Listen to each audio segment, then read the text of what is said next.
wanted to speak to you this morning on one of the most beautiful summer days that we've enjoyed so far. A little breezy, as you'll probably pick up, but gorgeous, about an area that in many ways feels like the exact opposite of today's weather. It's liberating today, it's free, it's breezy, it's gorgeous. But the challenge I want to talk about today is something called getting stuck. And many of us feel it. Many of us feel it in our personal lives, in our relationships, and of course at work and in business. That we want to do more, we think we're capable of doing more, we want to build our businesses, build our relationships, get so much more out of life, but we just don't seem to know what to do. And many times as a result, we do nothing. We sit around sort of on our hands, waiting for something to happen, and unfortunately nothing does.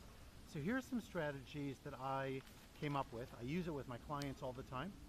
I will be referring to my paper here and there because I want to make sure I don't miss anything.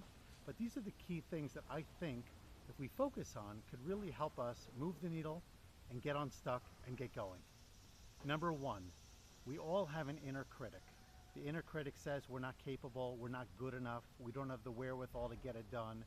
Ignore your inner critic.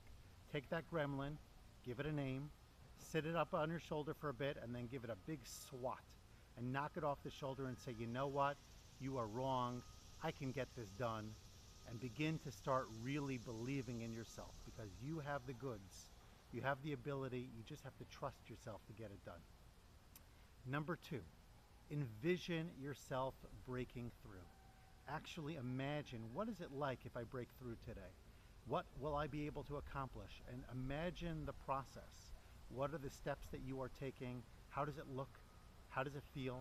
What are others saying to you as a result of it? And get that image really going in your mind in a very vivid kind of way, with lots of adjectives, lots of imagery, whatever's necessary to create that image and to really drive it home. A third strategy is learn to think differently. Now this is not so difficult to do, right? We often have paradigms in our life, ways that we think, ways that we assume we have to be, the market has to be, our spouse or significant other has to be, our kids, whatever. Think differently about them, about your situation.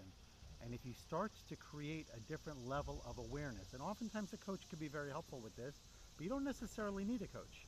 It could be somebody else that you're talking to, maybe listening to a video clip, an audio book, something else that gives you a different perspective.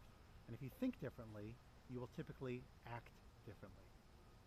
Number four, set clear and actionable goals. Whether they're SMART goals or not, make them clear and that they should have an action that you can measure, so that you know that you're doing something that is positive and will move you in the right direction. And hold yourself accountable. Put something on your calendar to make sure that you get it done. Also attach, if you can, break it down, actually. Break down your goals into smaller goals and do them steadily and consistently until you have achieved your target. Number five, share your goals with others, including the deliverables. Because if you've got others who are aware of it, that's going to make you feel you are accountable. The likelier it is that you will get things done, because people will say, whatever happened with those goals? And you know it. And finally, number six, set decision limits. You could sit and you could think and think and think, what we might call paralysis by analysis. All the different options of my next career choice, all the different options of what I want to be doing with myself, or how I want to build my business, or whatever. And as a result, we think and think and think, and we don't do. You need to set limits. Even if your choice isn't going to be the best, but at least you've made a choice. And as a result of making a choice, you can take action. And if you take action, and you take constructive action, you will move yourself in the right direction, and you will start to not only get unstuck, but to really build steam and to over-deliver in the most positive way.